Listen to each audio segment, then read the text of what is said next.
We've reported throughout the pandemic on how sales for hobby items like games and electronics have increased. And the Japanese subgenre manga saw a 171% increase. Recently expanded its manga section to reflect growing interest in that medium.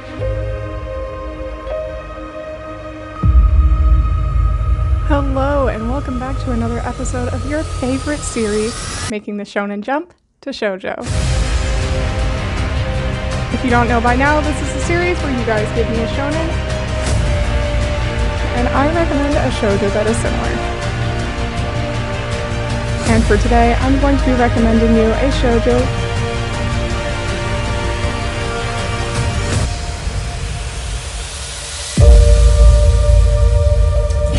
Colleen? Where's Colleen? Where is Colleen? I wonder where Colleen is at.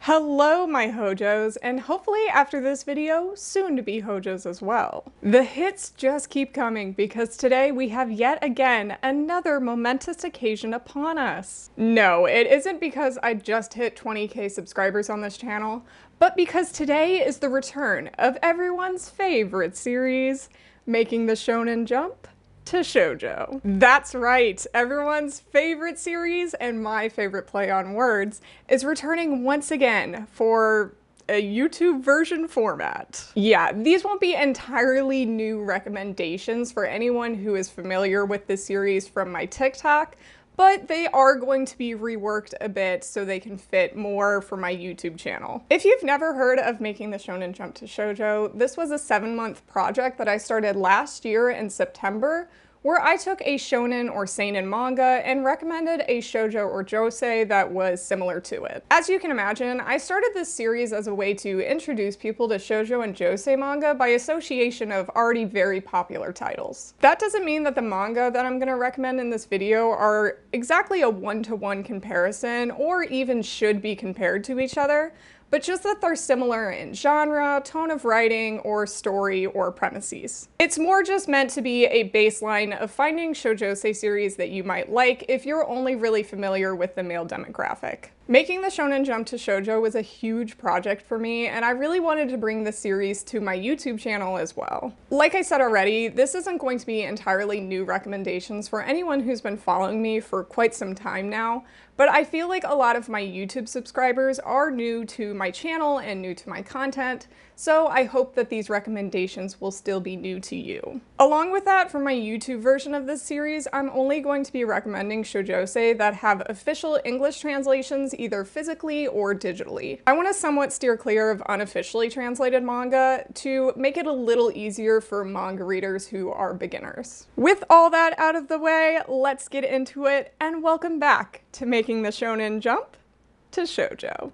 If you liked One Piece or Fairy Tail, you might like Yona of the Dawn. I know most people are probably familiar with this series by now, but for anyone who doesn't know about Yona of the Dawn, it is a currently ongoing shoujo manga series that is in the action, adventure, fantasy genre with some politics and romance sprinkled in. The story follows a young, pampered princess named Yona who lives in the kingdom of Koka. She's been sheltered all her life due to her pacifist father's beliefs and doting of her childhood friends, Suwon and Hawk. However, all of this changes on the night of the banquet celebrating Yona's 16th birthday, when Suwon stages a coup to overthrow Yona's father. She witnesses her father's death by her first love and must flee the kingdom with Hawk before she herself is killed. Unsure of how to move forward after the events that have unfolded, Yona is told by an exiled priest to go find the 4 dragon warriors. There was once a time in the kingdom when a red dragon ruled in human form, and Yona is the reincarnation of this dragon. From then on, Yona and Hawk must set out to find the white, green, blue, and yellow dragon to restore Koka Kingdom, as well as seek revenge on their friend who had betrayed them. While it has been a while since I've read One Piece or Fairy Tail, there is a lot of similarities between them and Yona. Starting with the very basic similarities between the series, which would be the expansive world building and large cast of characters. Every place visited by Yona and Hawk brings a new, vibrant area to be explored, as well as a great new set of characters that are added to the roster, each with a rich backstory behind them and a clear set of reasons as to why they are being included into the story. The rotation of characters from each region of the Kai Empire that Yona goes to It's always a delight to get to know them and what their eventual importance in the story is going to be. Another similarity would be the genre, in which all series are firmly set in the fantasy and action genre. Yona doesn't skimp on the fight scenes, and especially when it comes to the battles that Hawk or the dragons engage in. The action we get when Hawk uses his glaive is intense and well choreographed, and the flow of the panel is always so easy to understand the movement of where his action is going. When we see the dragons fight, we get more of that flashy action scenes because they're inhuman beings who are doing impossible things. Although Hawk himself is pretty inhuman with the amount of damage he can take sometimes. All 5 of them are like fighting machines though, with Hawk getting the brunt of most of the fights as Yona's bodyguard. Yona is also capable of fighting though, as she also has some great fight scenes, just on a smaller scale between person to person. All of this doesn't mean that Yona of the Dawn skimps on human emotions though, as many scenes really hit you. The group of Yona, Hawk, and the dragons is a close-knit found family where all of them quickly bond over their shared traumas. Their connection isn't just there because Yona is the reincarnated form of the Red Dragon, but because they genuinely trust in her and her ability to incur change in others. She is an unstoppable force within this manga. If you like the pirates, magic, sword fights, archery, dragons, and much more like you do in One Piece and Fairy Tail, you will definitely like Yona of the Dawn. The series currently has 36 volumes out in English and is still ongoing in Japan as well, so you have a long-running manga treat to get into. If you liked Sakamoto Days, you might like Ore-sama Teacher. Now, Ore-sama Teacher might not be about a former assassin who's just trying to live a normal life. However, it is about a former delinquent girl who's trying to live a normal life. 2 very different concepts, I know, but trust me, they have similar vibes. This is a completed comedy manga series that has plenty of action sprinkled in. It also comes from the same mangaka that brought you the iconic Monthly Girls Nozaki-kun, so if you were doubting me before, just know now that this series is full of laughs. We follow the story of a high school girl named Mafuyu who used to be the leader of her high school gang. That is until she was expelled from school because she got caught fighting and her gang abandoned her. Determined to turn over a new leaf and live her life as a normal high school girl, her mother sends her off to live on her own and attend a school that's far away from her hometown. However, the problem is that her new high school teacher, Takaomi, catches Mafuyu in a fight just the night before school starts. Not only this, but it turns out Takaomi was her former frenemy from when she was a child and the guy who taught her how to fight. Unfortunately for Mafuyu, she's not the only problem child at this school, as most of the students are deemed to be problematic children. And Takaomi uses the fact that he found Mafuyu fighting before school as blackmail and a way to get her to join the school's public morals club, which is basically just his way of making Mafuyu into his personal cleanup squad. Along with Hayasaka, who became Mafuyu's first friend, the 3 of them try to clean up the school's gangs and misfits from threatening Mafuyu's simple girl lifestyle. If there's any better way to describe the similarities between Sakamoto Days and Ore-sama Teacher, it is that they both have increasingly heightened scenarios and outrageous situations for comedy. Ore-sama Teacher is constantly throwing crazy sequences of impossible fight scenes that just get more illogical as the series goes on. Mafuyu is a force to be reckoned with and is always pushed to the brink to do the most. If you think she's not going to do something, she will. She will go to any lengths that she has to keep her identity as a former delinquent under wraps. However, Takaomi keeps making that task harder and harder for her. Much like Sakamoto Days, Ore-sama Teacher also really loves adding a quirky cast of characters every volume or chapter as well. While I think the overall character designs themselves are really nothing to write home about, it's the personalities of each that are really the highlight. Hayasaka, who's Mafuyu's first friend at this school, is really good at fighting, but so bad at defense that he's constantly getting the shit kicked out of him. He's also incredibly oblivious. Mafuyu's former gang members are all really obsessed with her, and they're also really bad at doing anything themselves. They rely on her so much to do almost everything for them. Takaomi is also a really goofy character because he's so overpowered when it comes to fighting, but he literally never does any of it himself because he likes being a teacher. So instead he makes a kid do it for him. If you enjoy wacky scenarios and fight scenes with a colorful cast of characters like you do in Sakamoto Days, then Ori-sama Teacher might just be right up your alley. With 29 volumes in total, this one is another kind of long series to collect, but definitely worth it if you are wanting some good laughs and a fun romp with one of the most entertaining shoujo main characters around. If you liked Blue Box, you might like Waiting for Spring. When I first made the Making the Shonen Jump to Shoujo series, I actually did a Blue Box comparison. And that time I did Power Girl Got Game, which was one of my favorite shoujo series growing up. The thing is though that this series is very hard to find physically these days, and because I wanted to make this more accessible, I'm going to be changing this recommendation to another series that has physical prints that are easier to get. So instead of Girl Got Game, we will be doing the completed sports romance series, Waiting for Spring. It not only features basketball, but a frustrating love triangle as well, so it has you covered on both ends. The story follows a shy high school girl named Mitsuki who's having trouble making friends in her first year. The only place that gives her comfort is the coffee shop that she works part-time in, which is across the street from the basketball court where her and her former childhood friend used to play in before they moved. But everything changes one day when the group of 4 rowdy basketball boys comes to her shop and interrupts her solace. At first she resents the boys for interrupting her safe space, but as time goes on and she starts to get to know them little by little, Rui, Kyosuke, Ryuji, and especially Towa start to grow on her. From there, Mitsuki learns to be a little less shy and timid while she supports the boys' basketball team. Like I said at the top, Waiting for Spring and Blue Box basically have the exact same premise except for the shared living situation part. They both have the second main character being a determined basketball player with the main character wanting to support them, as well as having themes of showing the epic highs and lows of high school sports. While slice of life moments take precedence, the basketball scenes in Waiting for Spring still have a heavy focus, and the matches and games are quite interspersed throughout the series. When basketball is involved, it's always very fun to read, and you really do get into the game that the boys are playing.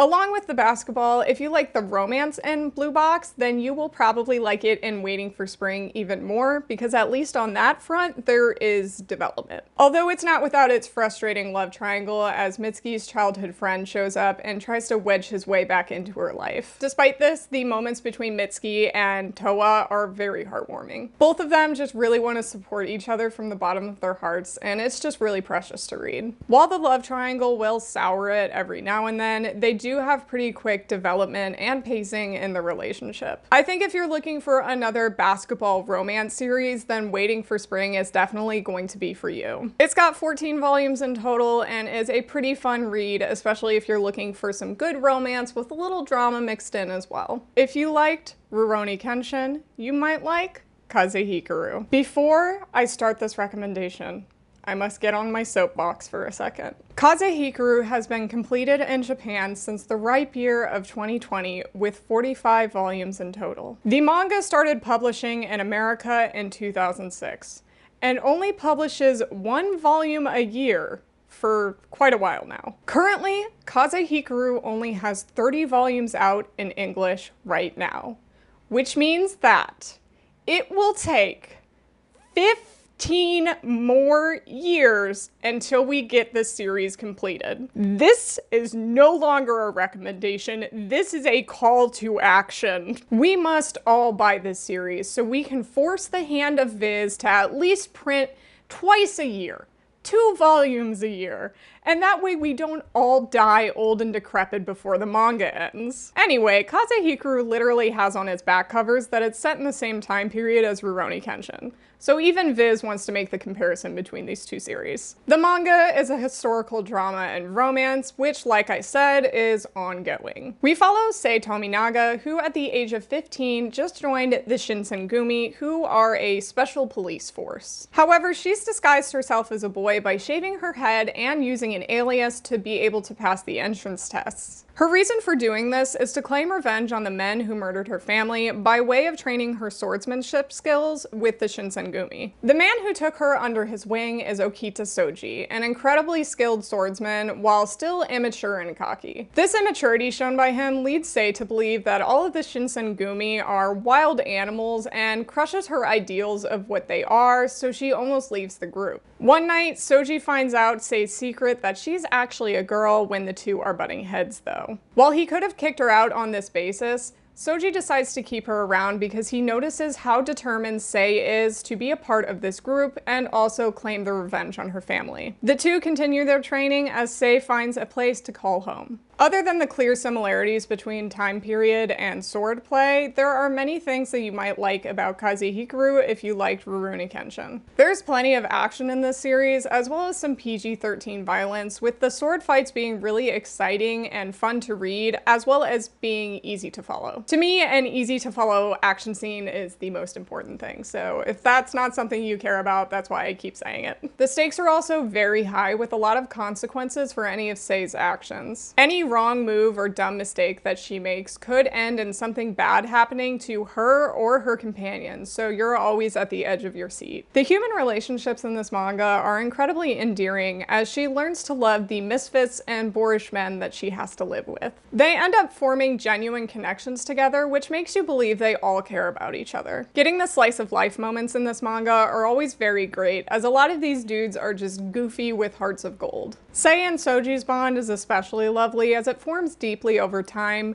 especially due to the fact that Soji is the only one who knows about Sei's secret as well as what happened to her family. There's so much to love about Kazuhikaru with all its charm and humanity. This series deserves all of the love and a more frequent release, so even if you don't like this manga, still buy it. I just personally don't want to have to wait until I'm almost 40 to be able to finish this series. If you liked Kaguya-Sama Love is War, you might like Special A. Before there was Love is War, there was the iconic shoujo series Special A. I'm not even kidding. I think Special A may have been the blueprint for a lot of rivals to lovers school setting series going forward. I read this series back when I was a kid, and truly it was one of my favorite things to rent out from the library. It's a completed romance comedy manga that follows the story of a 16-year-old named Hikari. Growing up, she was the best at everything she did. Best grades, best fighter, best everything. That is until she meets Kei Takishima, who instantly beats her in a wrestling match when she challenges him. Ever since that day, Hikari has claimed him to be her eternal rival and is determined to beat him at something. The two are now high schoolers and attending the same prestigious school, and Takishima is still beating her at everything. Not to mention also rubbing it in her face. There's a special class ranking in the school where the top 7 students are put into Special A. Of course, Takishima beats Hikari once again in this regard, and he is the top in the school while she is second place. From then on, the two are constantly bickering and fighting for the top spot at the academy. While Hikari is dead serious about disliking Takishima, does he hold this same feeling towards her? Special A is that same goofy dynamic of cat and mouse that Love is War embodies too. Takishima and Hikari's competitive attitudes play off each other really well, but they both know when to get along when the time calls for it. The dynamic is incredibly funny, with Hikari wanting desperately to beat Takishima at anything, and Takishima just being pretty laid back unless Hikari's in danger. With many of their antics being just as off the rails and outrageous as they are in Kaguya, especially when it comes to any school affairs or the other Special A classmates. The romance in this one is also pretty slow burn, as Hikari's pretty dense when it comes to her clouded judgment of just wanting to beat Takishima. He has feelings for her that aren't even very secret when the story begins, but because Hikari is just so determined to win against him at something, she doesn't notice the not so subtle hints. When I say not so subtle, I mean it as well. Almost everyone in this series, upon seeing Takishima and Hikari next to each other, realizes that he is clearly in love with her. Romantic progress isn't stagnant though, as they do have a lot of great moments even throughout their time of figuring out their feelings. There was a lot that Special A brought to the table when it comes to romantic comedies, and many of the character dynamics are very similar with just somewhat of a different premise to the series. It was a very formative series for me growing up, so I think it's essential reading for anyone who likes manga, but especially people who like Love is War. The manga has 17 volumes in total and is available physically, but might just be a tad harder to find. But if you check Right Stuff Anime or Amazon, you should be able to find a lot of the series for either retail price or under retail price. If you liked Ancient Magus Bride, you might like Sacrificial Princess and the King of Beasts. Are you wanting a magical fantasy setting, some good world building, and a spunky female lead? Well, look no further than Sacrificial Princess and the King of Beasts to get that fix. This is a completed fantasy romance series with some political undertones as well. I know what your next question is, and stop. Don't ask. Ancient Magus Bride has a supernatural being as well. Shush. Quiet. Sacrificial Princess follows the story of a young girl named Sarifi who's been prepared since birth to become the sacrifice for the Beast King. This has been a time-honored tradition after a battle 100 years ago between humans and beasts finally ended. And humans had to give a female sacrifice to be eaten by the Beast King every year since. Upon the arrival to the miasma-filled Osmargo, Sarifi feels no fear as she has no family, friends, or home to long for upon her death. The King of Beasts admires her fierceness and allows her to roam the castle freely until the day of her sacrifice. However, Sarifi finds out a secret that the Beast King has been hiding from everyone, even his closest confidants. He's actually only half beast, and if anyone found this out, he would lose great trust from all of his subjects. Not only this, but he's also set every sacrifice free ever since he's become the ruler. Sarifi sees this pain and accepts him for who he is, deciding not to run away from him. The King of Beasts then petitions his court to allow Sarifi to stay in Osmargo as his concubine and future queen. The premises, while slightly different between Ancient Magus Bride and Sacrificial Princess, are also very similar. Both feature a somewhat fearless prisoner that is unable to escape their fate, being saved by an unnerving being. They're also set in these worlds full of magic with strange creatures that are more interesting the more you dig deep into their histories. Sacrificial Princess especially really gets into the war and politics of Osmargo's past and present history,